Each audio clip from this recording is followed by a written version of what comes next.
Hürmetli vatandaş, bugünkü leksiyalarımızla başlayımız. Leksiya da Sıdık Roz, Washington'dan sözleyimiz. Bugünkü islaha 2019 yıl 8. ayının 20. günü. Hepteki seyşembe. Ben bugün sizlerge ciddi haber bilen çıktım hürmetli vatandaşım. Şuna hatta sakılımını eleşkimi ülgemedim. Sizlerden bugün yetkizdiğim bu leksiyamni dikkat bilen anlaşılmanı ümit kılıman hürmetli vatandaşlar. Ciddi haber. Bu mavzunu ben koydum vatandaş. Endilikteki aslı mavzuğu küçümüz. Cümlen haygi nazarı. Kişine çüçtüdüğün haber. Xi Jinping yumşap gitti. Yoki yumşap ketishga moyil bo'ldi. Jungo Kompartiyasining yuqori qatlam rahbarlari Shanganning mustaqil bo'lishiga ma'qul bo'ldi. Shangan Kompartiyasining yuqori darajali amaldorlari ham ko'r qo'yib berdi. Jungnay yumshab ketdi dedi. Abdurre Apillo axboroti. Yana bir tekrarlayman, kechiring hurmatli vatandosh. Jungnayga nazari kishini cho'chitadigan xabar.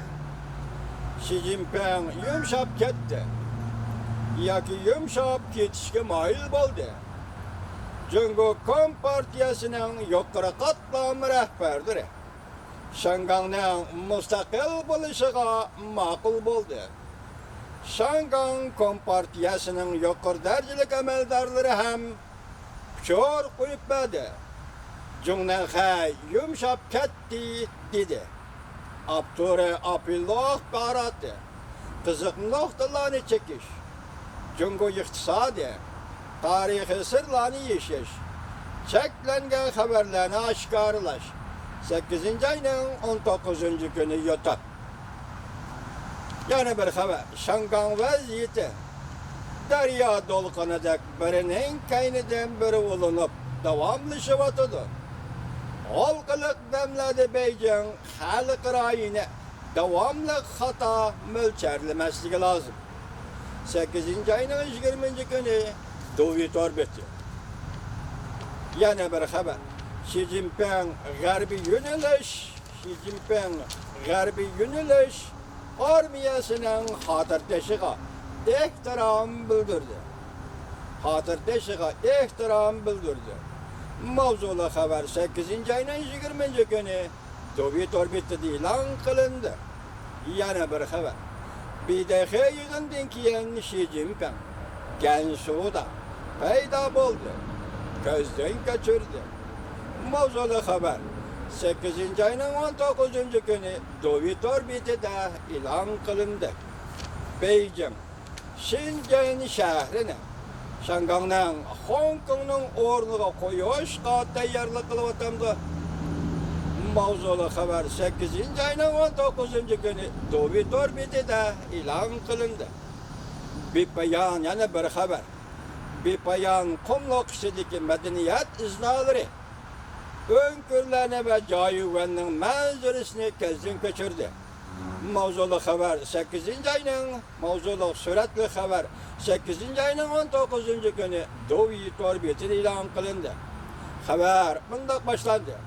Beijing vaqti 2019 yili 8. ayning 19. kuni Jungoning raisi Xi Jinping Jungoning Gansu o'lkasini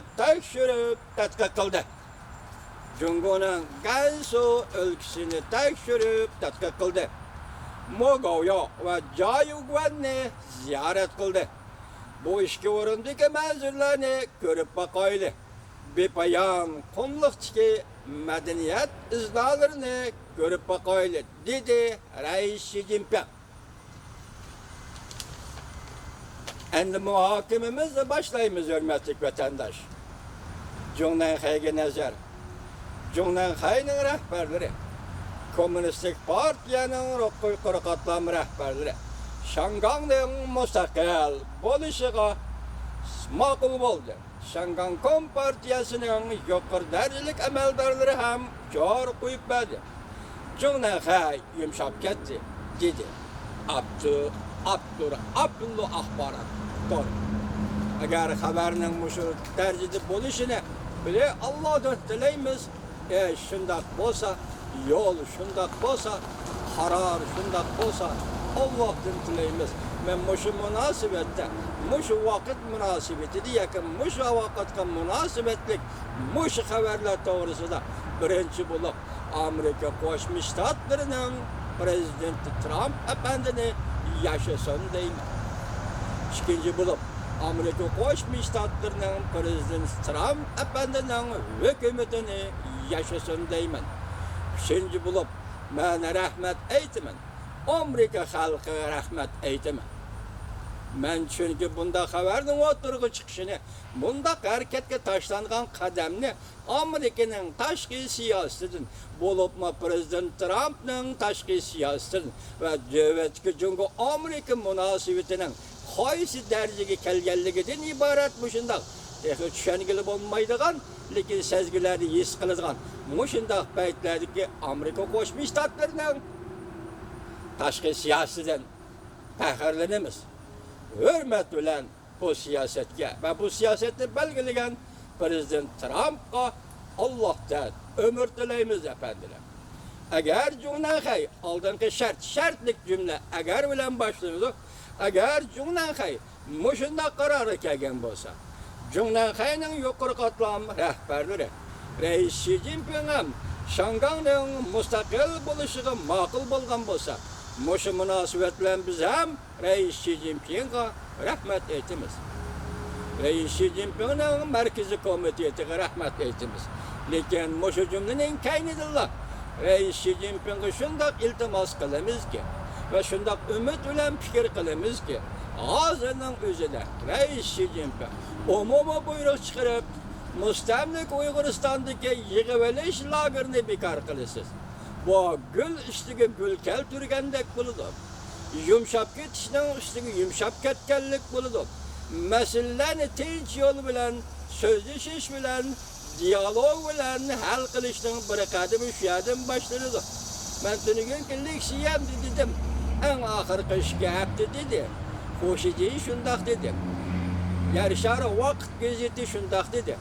Muş işkiyetini ganimet bilen Reis Xi Jinping cezalarını, yığveliş lagerini emelden kaldırın, umumu buyruk bilen bekar kılan Reis Xi Jinping. Bu bizden sizge koygan iltimasımız. Balalarını ata anasıga, ata anasını balalarına kaytırıp bilen Reis Xi Jinping. Bizden ilticayımız ve ümidimiz. Muşu vaziyet aslında sizge eytuatkan ümidimiz muşular. Reis Xi Jinping. Biz endişeleştirip göreyle. Cumhurbaşkanı'nın bu haberi Cumhurbaşkanı'dan çıkan haber değil. Ya ki Cumhurbaşkanı münasebetlik apillo akbarat doğru ilan kıldı değil. Bunun münasebetlik kaldı tüvendik haberlerini gördüler. Birincisi ende Şangan Holding kesiyeki çıkarıverse Cumhurbaşkanı onun ornunu Şincan şehrini ikinci Şangan'ı aylandır dediğin haber bilen siz baştaki Şangan'ın müstakil buluşuğu makul boldu çünkü Kompartiyasının yukarı katlam rehberliği diyen sözle birleştirip gören hürmetlik vatandaş. Onun keyin andi ikinci kademde, ikinci basqıçqa yetip gelen. Nime deymiz? Reis Xi Jinping tuyuqsuz da Gansu ülkesi gözden geçerdi. Gansu ülkesi Cumhur'un garbi çigra rayını. Gansu ülkesi Uyguristan'ın şarkı çigrası. Cumhur'un garbi çigrası. Belki bir yerde kahramanlar monarıga, garbi yöneliş armiyasının hatırı monarıga ihtiram bildirdi değildi haberde. Bundan Karaganda bir yerdeki gap garbi yürüyüş armiyası, garbi yöneliş armiyası. Aynı çağda 1949 yılları Gansu rayını yetip gelgen armiya. Mao'nun generali yaki Cumhur Kızıl Armiyası'nın Robinson Crusoe Wangchet Moşi yerden ayak alganıdır. Moşi yerini bazı kılıp durup mustamlik Uyg'uristonga besib kirgan edi. Tajovuz qilib kirgan edi.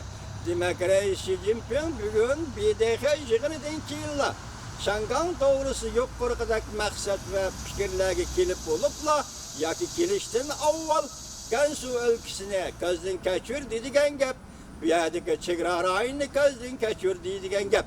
Sharq tarafda Shangang, Hong Kong, g'arb tarafda mustamlik Uyg'uriston. Balki biroqli bir taraf qiladigan davr yetib keldimi? Biroqli bir taraf qiladigan davr yetib keldimi, hurmatli vatandosh? Siz o'zingizga savol qo'ying. Men boshda dedim, bugungacha hozirgacha mushu gapni, mushu xabarni sizga yetkazguncha men mushunday tahlil qilaman. Ata bu vaqt Allohning ilkida.